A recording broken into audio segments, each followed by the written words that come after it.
When Guillermo and I first discussed how this creature's going to look, it was extremely broad. My objective was obviously Guillermo's script and then to do something that we hadn't seen before. In order for this particular version to not look like he's been stitched up after an accident, I made a lot of the shapes and forms and cuts in geometric shapes. So when you see this creature, you instantly know this is man-made. You know, Victor Frankenstein's not a butcher. He's trying to make the perfect man. I was taken aback by it because I had this idea of what the creature is like in other iterations of Frankenstein that I've seen. But what I really loved and appreciated is kind of how it's scaled back in a way. There's a purity to it. There's a few looks because we're actually growing with him as he's developing in the movie. So first we start off basically a baby, newborn. Then as he progresses, you'll start to see some fuzz appear. And then we move to his teenager stage. And then we have his fully realized romantic adult look. I also wanted to do something with the coloring. At the end of the day, this is a man brought back from the dead, but it doesn't mean that he can't look beautiful. So the different variations of color on the face were to frame the face. Like if you look at his deltoid on his shoulders, the strips in here, one's red, one's blue, one's yellow. Guillermo and I realized that it's different people's parts of skin.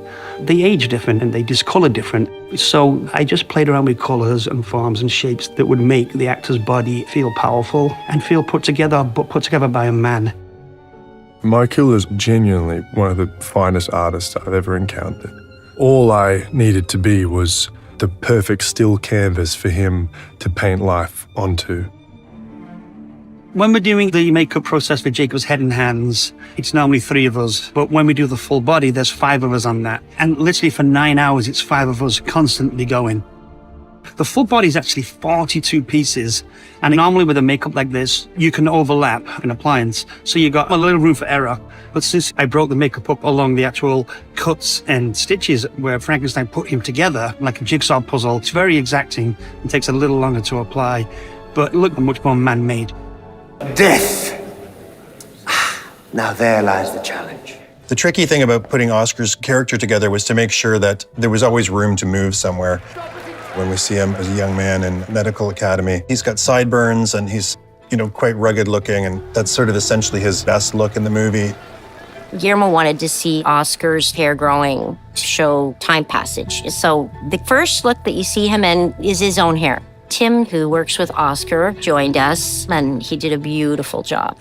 Cleona is so talented, and so seeing what I can do to support her world that she's created, it's amazing. So this was the first time that we've used his natural texture. Never again will I make something like you wicked and deformed.